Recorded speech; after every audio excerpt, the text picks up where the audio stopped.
Okay, hello everyone, welcome to another episode of Cleaning and Restoring. A few minutes ago, I just uploaded how to clean and restore a Sega Genesis Model 2. This is a Sega Genesis Model 1. Different, very different. They look different, they're assembled different, and this one's a lot harder to clean. And I'll explain why right now. This little light right here, it's the LED light that shows that there's power. When you turn it on, it'll light up. That is hardwired to the motherboard, meaning you can't disconnect it. So this whole lid right here can't be dunked in water and cleaned. So I'm gonna have to basically clean this with Q-tips and very light water as much as possible. I'm gonna still get it really clean, I'm sure, but I'm explaining why this is gonna be hard. So the first thing you're gonna do is turn it over, and I don't know, someone tell me if I'm stupid, but I don't know why this Velcro is here and if it's supposed to be there or not. But someone tell me, because I have no clue. I don't know a lot about consoles. I just know how to take them apart. So the first thing you're going to do is take off this plate right here. This is just like the Genesis Model 1. And then again, whoops, this can be cleaned. And then this do not remove thing that we're gonna completely go against its wills and remove. So you're going to take these two things and set them to the side. And so you have 6 screws. There's 3 along the bottom here, and then 3 along the top right here. So the first thing you're going to go ahead and do is remove all 6 of those screws. Alright, I've gone ahead and taken all 6 screws out, and what you're going to want to do is to flip the console back over, and you're going to take the lid off. Now when you lift it up, you're going to just kind of flip it over like this so that this cable doesn't get torn. And you'll see right here, I'll lift up, if I can get it off. I'm trying to be gentle because I don't want to tear that cord inside. If I tore it, then I could clean the lid just with water. Alright, there we go. Then you're going to flip it over. And yeah, there's the wire. It's a combination of glue and just wires, and I'll be honest, I have no clue how to take it off. So, for my sake, we're not going to. The only thing we can do with the lid is there's these 2 little red tabs right here. You can push those together, and then get like a screwdriver or something, then poke them the rest of the way out. And that'll drop out this little piece right here, the little power on-off thing. And then you can't take these out. You can't take the volume or the power switch out, but you can take out the reset button. It's just like every button on every console. You push the 2 things in, and then poke it out, and it'll fall right out of place. And you can set that aside also. Now, just like the Sega Genesis Model 2, there's 3 screws around the cartridge slot, and I'm going to go ahead and take those 3 out very quickly. And the other reason I'm doing this on camera is to compare it to the screws that hold the console together. And they are the same. So you can kind of mix these 3 screws with the 6 that hold the console together, and you don't need to worry about which ones are which, because they all 9 screws are the same. I couldn't think of what numbers those are. Alright, so once you got this last screw out, and throw it across the room like I just did, once you get that out, you can lift this piece right out, and it'll all come out as one big piece. It's literally the exact same as the Model 2. And so yeah, this hard wiring right here we can't do literally anything with. So now I'll kind of face it this way, I guess, for you guys. Knock over my screwdriver while I'm at it. And so now we're going to take out all the screws going around here that hold this motherboard in place. And it looks like there is 1, 2, 3, 4, 5, 6, 7, 8, 9 screws holding it together. So you want to take the 9 screws around it that are out, and there's also 1 on each side of the cartridge slot. You're going to want to take both of those out as well. So once I get all of those screws out, I'll be back. Alright, I've gone ahead and taken all of the screws out. One thing to note, on this side over here, there's actually 3 screws, and there are 3 black ones for some reason. So you're going to want to separate all your screws by color and size, because there is a bunch of different screws in this console compared to the Genesis Model 2, which is pretty much all the same for what I know. Okay, so basically now you can just lift out the entire motherboard, and over on this side there's this tiny little metal piece right here. I don't exactly know what it is, but it's completely washable. So now, as far as I know, you can pull out the motherboard. Not sure though, because it seems like there's still resistance somewhere, over here at least. I know I'm not missing a screw, am I?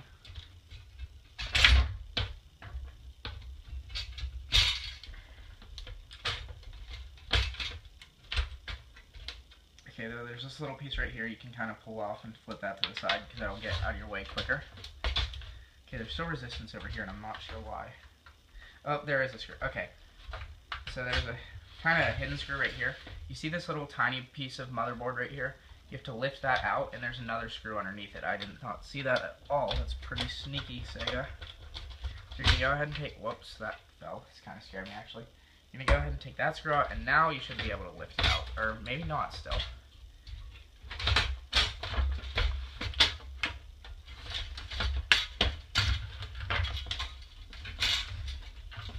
I'm pretty sure it's just the ports that are stuck.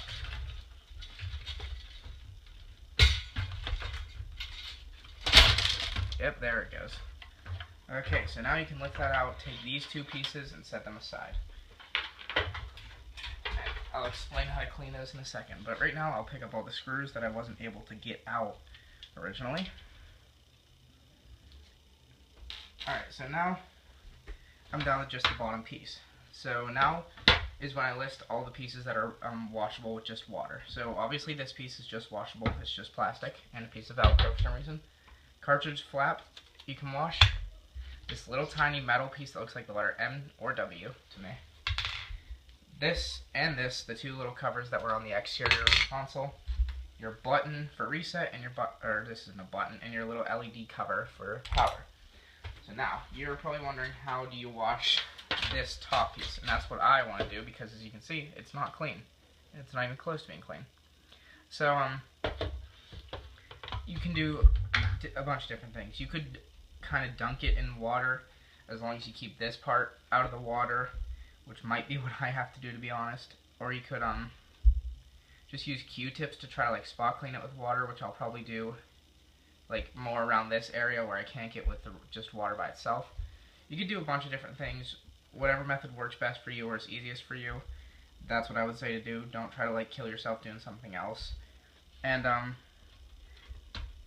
if you have an air gun or like an air compressor with a hose, I would suggest spraying air all over the motherboard to get all the dust and stuff off it, and especially inside this cartridge slot right here. I can see there's something stuck in it right now that I need to get out. So once you're done cleaning everything, I'll be back with how to put it all back together. Alright, since this is the second Sega Genesis that I'm taking apart on video, and God only knows if I'll be doing another one, I figured I'd also show you how to do a generic Sega Genesis controller. They look like this, and the reason I'm doing this one, I'm cleaning this one, and also if you listen closely, something's rattling inside it. It's probably a broken piece of motherboard.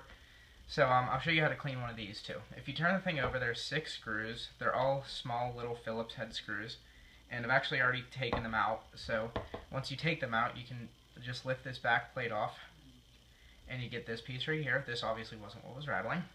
So you can set that aside, and then you get this little board right here. This board is pretty generic out of some controllers, and you can just pick it up and lift it with your fingers. No need to worry about like damaging it or anything. And once it's out of all the hooks, you can lift up by this wire so it unravels from all these little holes, and then you can just pick this up and lift it out to the side. Now this is obviously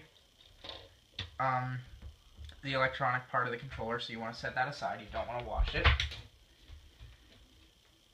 And now you can just turn the thing over and all your buttons will fall out, along with all your rubber pieces. Now whatever this little tiny, I'm not even sure if this will come into focus on the camera, but whatever's on my middle finger right here, that's what was rattling. It's a tiny little piece of plastic that doesn't even look like it's off the controller. So once all your buttons fall out, these little rubber pieces will fall off the back of them too. You should have 4 of these. They're just little gray circles. You can wash these if you want to. I'm not going to be, because really all that can get on them is dust. If you just go like this with them in your hand, all the dust will come off and they'll already look cleaner. So basically you can wash everything. If you want to wash these, you can, but you don't have to. I don't know if I said that. So basically you can wash both halves of the controller and all 5 buttons, the D-pad, the A, B, and C button, and the start button. So you can go ahead and wash all of those, and I'll be back with how to put the console and the controller back together. Alright, if you're at this stage in the video, you're probably ready to start putting your controller and or console back together. So I'm going to start with the controller, and if you want to skip it or anything, be my guest. I don't really care, to be honest. Now, I will say, when I was taking this apart, I did miss a piece. This rubber piece was stuck to the motherboard. It was, like, really stuck to it, to be honest. I had to, like, peel it off. So, I did miss this taken apart if you were wondering why you had one of these and I didn't. I was just being a stupid. So the first thing you're going to do is take the top plate of your Genesis controller, which is this one with all the holes for the buttons in it. And you're going to go ahead and start putting all the buttons back in as I throw them across the room. D-pad goes in. The start button goes in, and be careful because this can go either way, but you want to make sure that the part that sticks up further, you can see how it's like slanted. You want the part that sticks up further facing towards like the D-pad, I guess, is the way to put that. Because I have put them in backwards before and had to take the controller back apart. And now the A, B, and C buttons all have specific like slots put into them so that they only fit in one way, so you don't need to worry about like the letters facing the wrong way or being out of order. Because they'll only actually fit in the holes one way. Once you put those in, you can put your rubber pieces back on. This D-pad one obviously goes over top of the D-pad like that. And then you just take these 4 little circular ones and put them on each button, even the start button.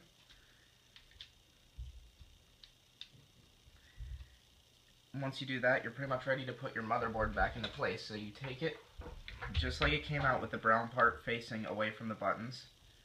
And just kind of put it in place, make sure it fits correctly, that there's nothing like blocking it. And I have to kind of, I'm putting it in backwards, stupid. Because you got to make sure the wire's facing up where it would actually come out of the controller.